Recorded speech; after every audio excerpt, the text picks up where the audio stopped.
Highas and higher healing vibrations. Let's raise our vibrations up. Today is May 24th. This is how we're going to do it. We're going to read the affirmations for the inner child for May 24th, and then we'll pull some cards, okay, and see what we get for it. This is a general reading. Also, for those of you who are working on connecting with their inner child, or maybe you have a connection, but there's a blockage there. Maybe you were just guided to this video and there's a message for you here that's really going to help you in some way, okay? So let's see what May 24th has for us. The key word is defiance. It's all about defiance today. Today I will say goodbye to defiance. As a teenager, I developed the habit of saying no to my parents, to my teachers, to anyone who smacked of the status quo. I thought my belligerence proved what an independent thinker I was. I was proud of myself for making my own valiant way in the world, no matter how difficult. Over the years, my automatic naysaying has exacted a heavy price. Unwilling to accept constructive criticism and well-intended suggestions, I have damaged my career and my relationships. Colleagues and friends keep their distance. My fear of giving in has left me on the outside, cold and lonely. I no longer want to be the lonely hero fighting the whole world.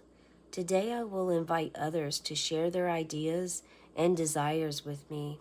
I will listen and respond with respect. I will rejoice in having valiant companions on my journey. This page number is 144 for those of you who really feel that's significant. In fact, I'm feeling its significance, and I'm going to look up in our angel numbers book really quick. Let's see what 144 has for us. Okay, 144. The Archangel Jophiel, along with the rest of the angelic realm, is assisting you with beautifying your thoughts. These positive thoughts are a major contribution to the world. Okay, your positive thoughts are a major contribution to the world.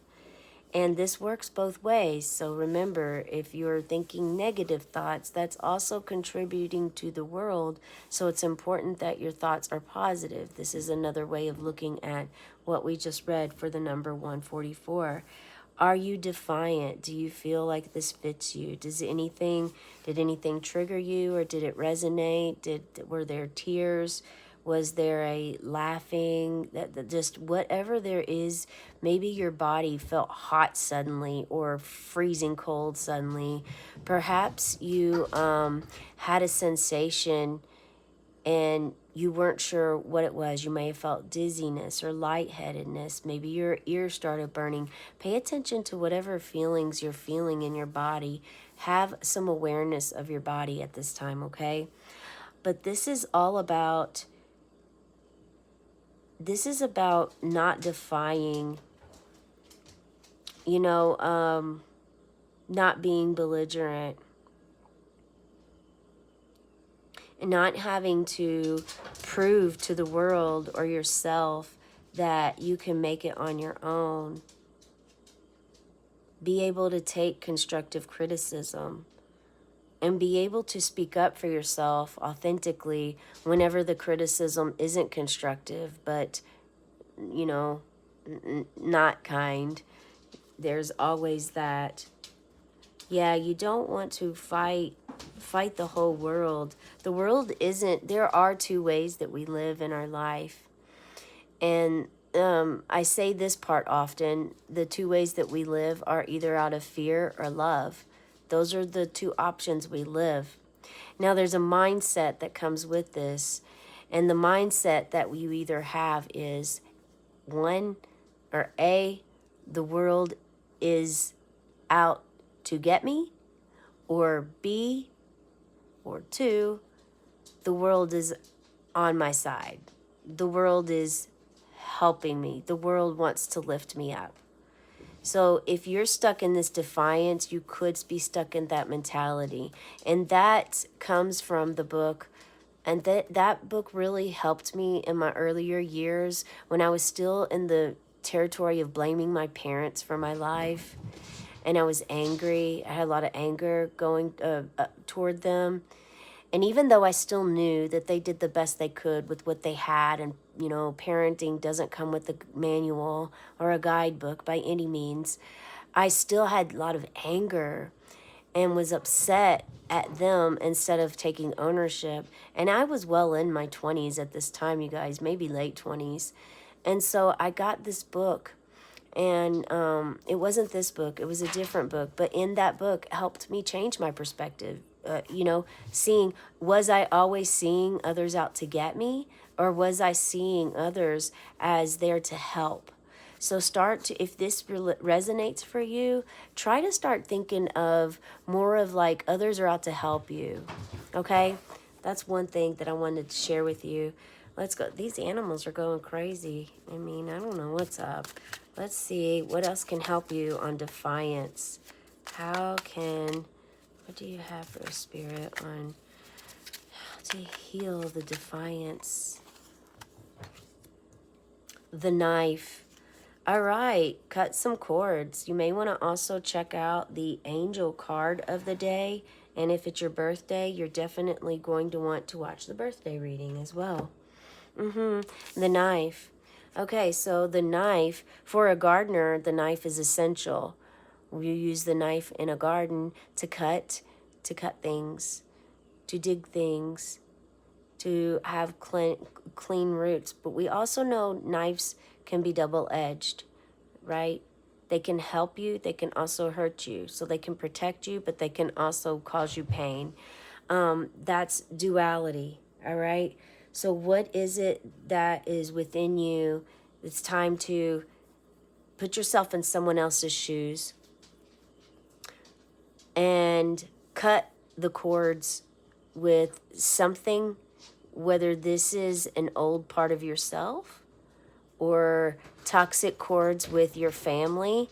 It's important for you to cut the cords with that situation so that you can build new cleansing cords in your life, and not have toxicity weighing so heavy in your life at this time.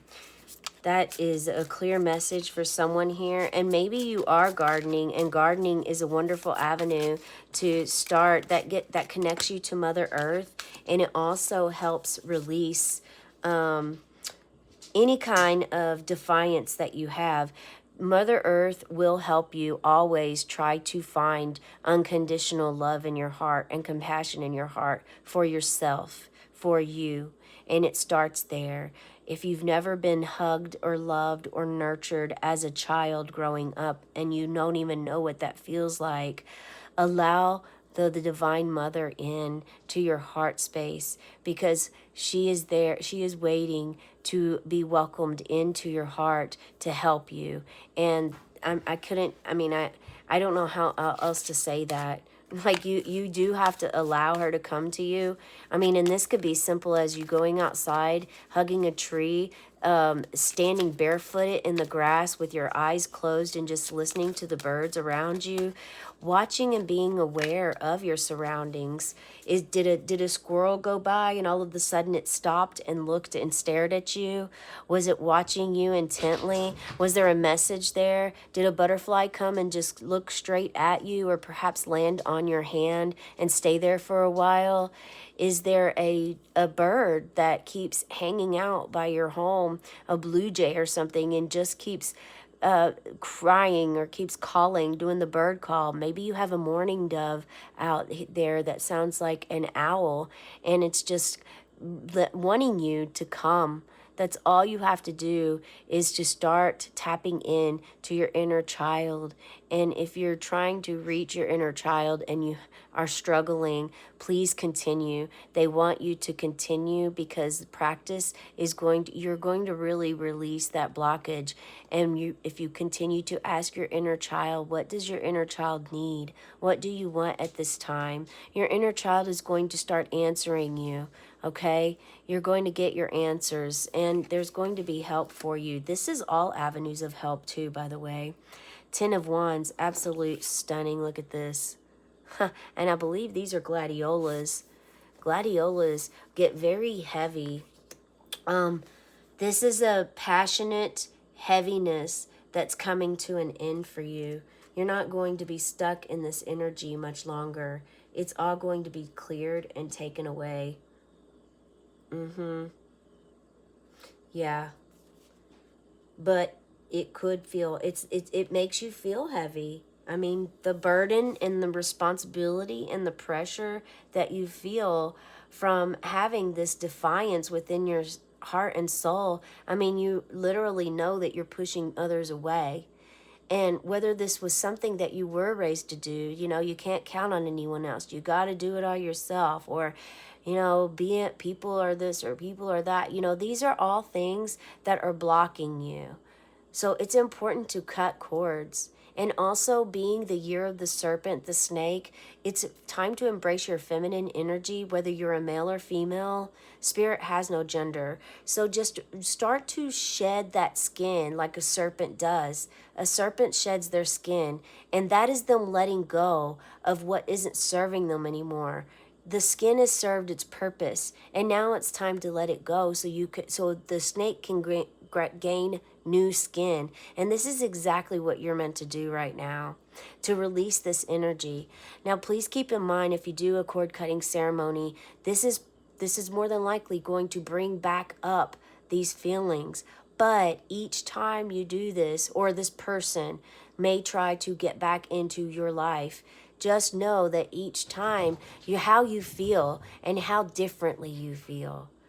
How do you feel differently? Because you're more conscious and you're aware of your feelings at this time now. So, and this isn't to have hard feelings. Again, the point is to have unconditional love for yourself first, but also for others, and no matter what space they're at. But it doesn't mean that you have to be absorbed into that energy if it's not your energy. So it's important to have that boundary, that very clear boundary of what is yours and what isn't yours. What's your feelings, what's their feelings. So if they're saying something to you, then clearly that is their feeling, not your feeling. Okay? The 10 of Wands can be very heavy. I mean, but the good thing about this is that you're at the end of this cycle. It's been difficult. It's been exceptionally hard for you. You may have pushed yourself to limits and took on additional responsibilities with this, but now you have achieved what you set out to do, or at least done enough to take stock and identify what to do next, if anything, or if it's done. And look, you have a bee here. So if you are not afraid of bees, you are going to be encouraged to actually allow bees to swarm around you and cleanse you. This is a cleansing that they offer. If you are allergic or if you're afraid, clearly, you know, this is important for you to follow your own intuition and gut. Okay, this is just for entertainment purposes, for guidance, support, but this is not meant to be taken as this is exactly what you need to do. I'm not a doctor. I'm simply a spiritual messenger here and a tarot reader. You have a dove. There's doves. Look at this. Peace is going to come, and it's going to come for both of you. Spread messages of peace and harmony. Call upon Archangel Bakbi for this, okay? Call upon Archangel Bakbi to help you with the messages. So perhaps it is a mourning dove coming to greet you, or it could be just be another dove or a pigeon. Yeah, this heart space, your heart space, it's time to break down those walls. Cut those cords to the strings attached to your heart that are closing your heart and suffocating your heart. It's time to work through this, okay? That's the message I have for you today. I hope it resonates. Definitely be sure to check out the birthday reading. All of the readings really went well together today. When that flows, I feel like spirit is very close and the messages are also clear and synchronized. So feel free to watch any of the other videos and subscribe to my channel. Have a cosmic day and tonight, meow.